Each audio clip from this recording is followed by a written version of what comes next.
Sir ఈ రోజు రేపులో general గా అందరూ సాఫ్ట్వేర్ ఎంప్లాయీస్ అయినా ఎవరైనా సరే కొంచెం ట్రేడింగ్ గురించి తెలిస్తే చాలు. సో వాళ్ళే సిస్టమ్ లో చూసేసుకొని అలా ఆ విధంగా వాళ్ళ శాలరీలో దాదాపు ఒక 30% అలా మాక్సిమం అంతకన్నా ఎక్కువ ఈ ట్రేడింగ్ లో పెట్టేసిస్తున్నారు సార్. అది కూడా ఎందుకనంటే పక్కన వాళ్ళు చెప్పడం వల్ల, నేను ఇలా చేశాను నాకు ఇంత డబ్బులు వచ్చేసాయి, సో నువ్వు కూడా ఇలా చేస్తే బాగుంటది అని అంటే అది నమ్మేసి పెట్టేస్తున్నారు సార్. మరి అది ఎంతవరకు కరెక్ట్? అలా చేస్తే నిజంగానే డబ్బులు వస్తాయా? సో ఏంటంటే దేర్ ఆర్ 2 things ఉన్నాయి. ఒకటి, ట్రేడింగ్ చేసేప్పుడు 2 రకాల వాటిలో చేస్తారు జనం. ఒకటి స్టాక్స్ కొంటారు, ఇంకొకటి ఆప్షన్స్లో తీసుకుంటారు. ఫ్యూచర్స్ అండ్ ఆప్షన్స్ అంటాం, F&O.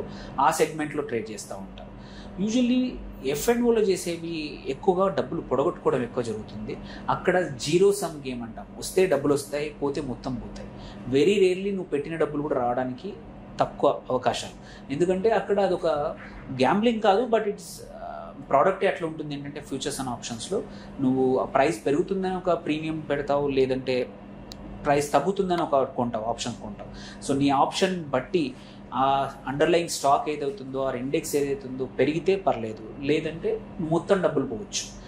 సో రీసెంట్గా సెబీ డేటా కూడా తీసుకుంటే 10లో 1 మాత్రమే లాభం పొందుతున్నారు, 9 మంది లాస్ అవుతున్నారు. ఆప్షన్స్లో 9 మంది లాస్ అవుతున్నారు. అంటే ఎవరో 1 లాభపడి 4కి చెప్పడం వల్ల అతన్ని చూసి, అతని లాభాలను చూసి మనకు తెలియకపోయినా, ఎందుకంటే ఆప్షన్స్ ఈజ్ కాంప్లికేటెడ్, కొంచెం కాంప్లెక్స్ ఇన్వెస్ట్మెంట్స్. ఎందుకంటే అక్కడ చాలా రకాల స్ట్రాటజీస్ వాడవచ్చు, 100 రకాల స్ట్రాటజీస్ వాడవచ్చు.